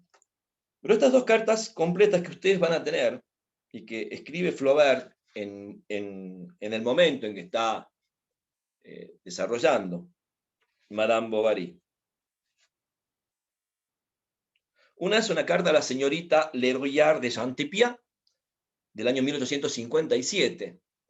Y en un momento de la carta dice lo siguiente, Flaubert, para que ustedes presten atención a qué hablamos cuando hablamos de forma. Con una lectora como usted, señora tan simpática, la franqueza es un deber. Madame Bovary no es en nada verdad. Es una historia totalmente inventada. No he incluido ni mis sentimientos ni datos de mi existencia. La ilusión, si hay una, proviene al contrario de la impersonalidad de la obra. Es uno de mis principios. No hay que escribirse. El artista debe ser con su obra como Dios en la creación, invisible y todopoderoso. Que se lo sienta en todas partes, pero que no se lo vea. Entonces, vamos viendo, ¿no? La idea de que, fíjense, uno piensa el realismo como copia, como reflejo, y dicen, acá está todo inventado. Yo soy como un Dios que lo crea todo, pero al que no se lo ve. Esta especie de premisa de la impersonalidad, que no es lo mismo que objetividad. Un mundo donde el sujeto que lo construye se borra, se invisibiliza, para que esa forma construida quede en primer plano. Préstenle atención al narrador de Madame Bovary y al narrador de Un corazón sencillo, al modo en que Flaubert construye ese narrador en esas novelas. Un narrador que, como nos dijo muy bien en la otra carta, no tiene intenciones morales. La idea no es horrorizarse por los adulterios, los numerosos adulterios de Madame Bovary. No es horrorizarse o escandalizarse o moralizar sobre la figura de su marido cornudo. Tampoco es banalizar la experiencia de Emma Bovary construida a partir de sus numerosas lecturas, que son de alguna forma las que quijotescamente, podríamos decir, la llevan a emprender el camino, primero del matrimonio y luego de la vida adúltera. Y digo quijotesca porque ustedes recuerdan, ¿sí?, como el Quijote quiere ser caballero para poder vivir lo que ha leído en sus novelas de caballería, en las novelas de caballería que se ha pasado toda la vida leyendo y que lo han enloquecido. Bueno, algo similar de lo que le pasa al Quijote le pasa a Emma, ¿o no?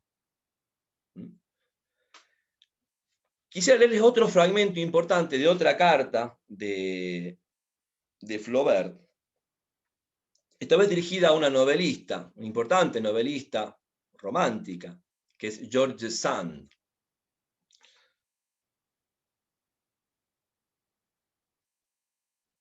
Y dice lo siguiente, también para que vayan viendo cómo se posiciona Flaubert en esa forma que quiere construir como realidad.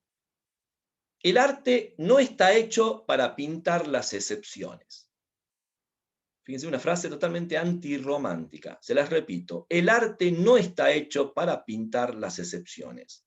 Además, siento una repulsión invencible ante el hecho de transmitir en papel algún sentimiento de mi corazón.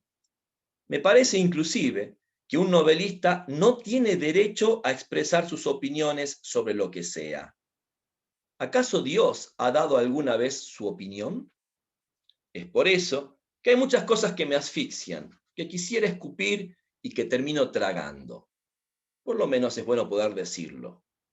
Cualquiera es más interesante que el señor Gustave Flaubert, porque es más habitual y en consecuencia más típico.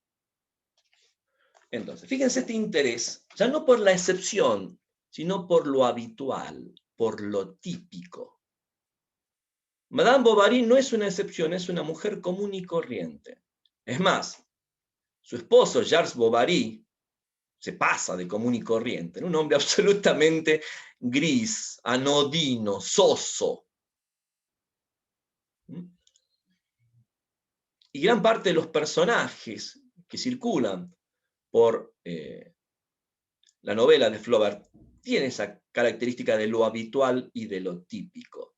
También esta idea de un narrador que no quiere expresar sus emociones, que no quiere moralizar, que no quiere posicionarse frente a lo narrado. ¿Por qué? Bueno, vuelvo a utilizar la metáfora de Dios, ¿no? Dios creó el mundo, pero no opina, ¿sí? Lo creó y lo dejó ahí. Que opinen los otros, ¿o no? Que moralicen los otros, ¿sí? Se escandalicen, prohíban, veneren los otros. Simplemente está la construcción, esa pura forma. Entonces fíjense que es como contradictorio, ¿no? Esta noción del realismo, de un realismo formal o inmanente. Por supuesto, también podríamos pensar que una cosa es el programa de un escritor y otra cosa es la ejecución de ese programa. Porque evidentemente Madame Bovary participa un poco de las dos concepciones. Lo podemos entender a Flaubert, como dice Villanueva, y su Madame Bovary como un fundador de esta nueva idea de lo que podemos llamar realismo formal. Pero evidentemente hay elementos que producen un efecto similar al que produce, por ejemplo, Balzac en sus novelas. Esa serie de referencias a través de, como analiza maravillosamente Barthes, la descripción. El lugar que ocupa la descripción en la novela. Y vayan pensando, la descripción de los espacios, la descripción de la indumentaria, la descripción de la fisonomía de los personajes. No hay espacio que no se describa. Y hay un juego, ¿no? Maravilloso entre la descripción, bueno, quizás más general, hasta el detalle. Lo mismo pasa con la vestimenta. Primero tenemos una visión general de cómo se viste el personaje y luego entramos en algún detalle. Lo mismo pasa con la fisonomía. Incluso vayan pensando, por ejemplo, cuando aparece Emma y cómo se la va describiendo por partes. Porque de alguna manera Charles la percibe por partes en el capítulo 2 cuando la conoce, ¿o no? Sus uñas, por ejemplo. Primero, ¿sí? Yo a Emma Bovary no la he visto todavía y ya sé cómo son sus uñas. Después sus manos, sus ojos. O sea, fíjense que es muy interesante el modo. Yo sé también que probablemente lectores modernos, todos ustedes, bueno, me incluyo, todos nosotros, por ahí la descripción nos resulta tediosa, como yo les decía, por ejemplo, en el caso de Balzac y sus novelas. Bueno, Balzac se pasa, son descripciones de 40 páginas, ¿sí? Pienso en algunas novelas, ¿no? Acá, bueno, Flaubert es un poco más amigable, se me hace. Pero habrán visto que es sistemática la descripción. No hay personaje que no esté descrito. No hay personaje, no hay espacio que no esté descrito. Todo lo que se puede percibir aparece en el texto. Y siempre hay como una especie de detalle sobre el que llama la atención, por así decirlo, la mirada del narrador. Porque además también sabemos que es un narrador sobre todo muy visual, que narra lo que se ve.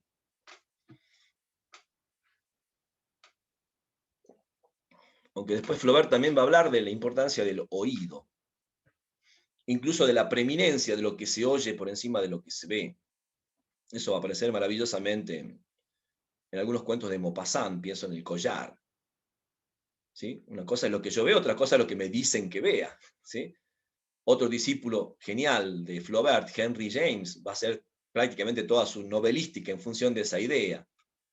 Tiene mucho más importancia lo que nos dicen que lo que vemos. Porque muchas veces lo que vemos está condicionado porque lo que nos han dicho que veamos. Vuelvo, creo que ya les di el ejemplo de Daisy Miller, una novela maravillosa de Henry James, construida a partir de esa idea, ¿no?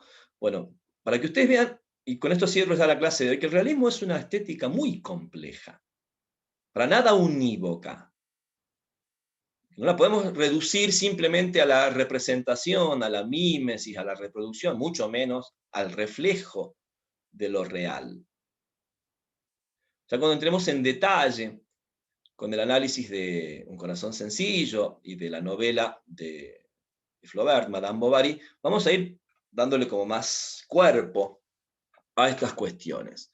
Pero vuelvo a insistir con esta idea final, ¿no? Una cosa es lo que programa o lo que dice un escritor que quiere hacer o que hizo incluso, y otra cosa es lo que podemos leer, comprender respecto del texto. Hay momentos o hay estrategias de representación que por supuesto pueden tranquilamente colocarlo a Flaubert dentro del lado del realismo genético. Hay todo un sistema de referencias toponímicas, por ejemplo, ¿no? Cómo se describen los lugares, las ciudades, los pueblos con sus nombres, sus calles, los personajes, los nombres. O sea, como que yo puedo ir más o menos pensando en función de, aunque piensen que en la carta dice yo lo inventé todo, aunque también sabemos como críticos que Flaubert no lo inventó todo, que la trama la saca de una noticia, porque es más, eso está incluido dentro de una carta, ¿no? Cuando Flaubert accede al conocimiento de esa noticia periodística que le sirve de base para la trama de Madame Bovary.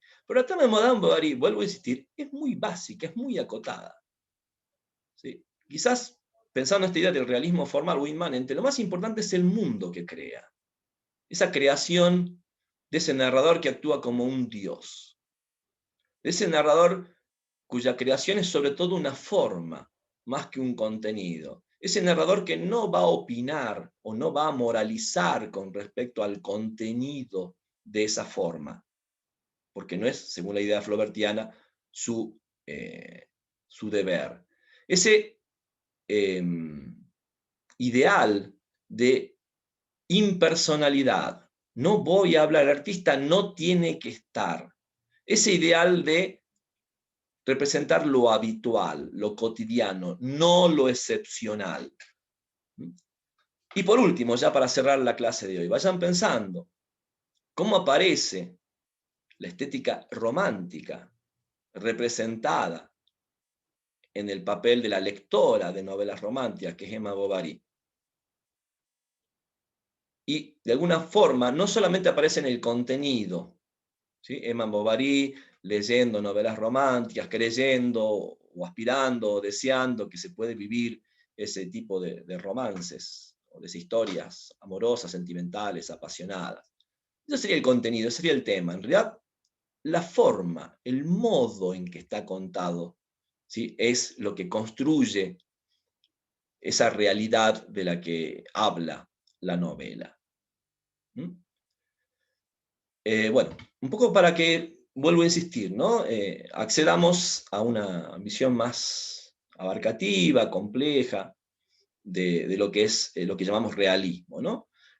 Bueno, como les dije, en el transcurso del fin de semana, en la barra, que es esa fotocopiadora frente al correo en la calle de Anfunes, entre Belgrano y España. Yo voy a dejar el material que ustedes deben fotocopiar y leer, bueno, ya para que accedan al trabajo práctico, y que también les estaré acercando ya también antes del fin de semana, para que vayan pensando en desarrollarlo a medida que van leyendo la novela, pero cuya fecha de presentación va a ser, bueno, poco antes del receso, ¿no? Pensemos que tenemos quizás 2 clases más, 3 clases más, hasta el fin de este mes, y luego viene el receso de invierno, y nos volveremos a ver finales de julio, creo yo. ¿Sí? Así que bueno, vamos a ir viendo para que ustedes puedan tener tiempo de leer los textos literarios y de ir desarrollando los trabajos prácticos. Bien, no sé si alguien tiene alguna pregunta, alguna duda. Bueno, ya con la lectura de la novela y del cuento vamos a estar como entrar más en tema y poder poner en relación todo lo que yo les acabo de exponer con estos textos, y bueno, espero escucharlos un poco, ¿sí? También sus experiencias de lectura en función de esto que se expuso en la clase de hoy. Bueno, por mi parte eso sería todo, chicos. Les agradezco mucho su atención, su presencia. Gracias, Jere, gracias, Noelia. Nos estamos viendo entonces el próximo miércoles. Consulten las calificaciones en la plataforma del trabajo práctico anterior. Vean de acceder al material fotocopiado de esta nueva unidad, y también, bueno, ya van a tener pronto las consignas del trabajo práctico número 3. Que estén muy bien, chicos. Muchas gracias. Hasta luego, Ariel. Chao, chicos. Chao, Adiós. hasta luego. Hasta Chao. luego. Hasta luego, muchas gracias, que estén muy bien. Gracias.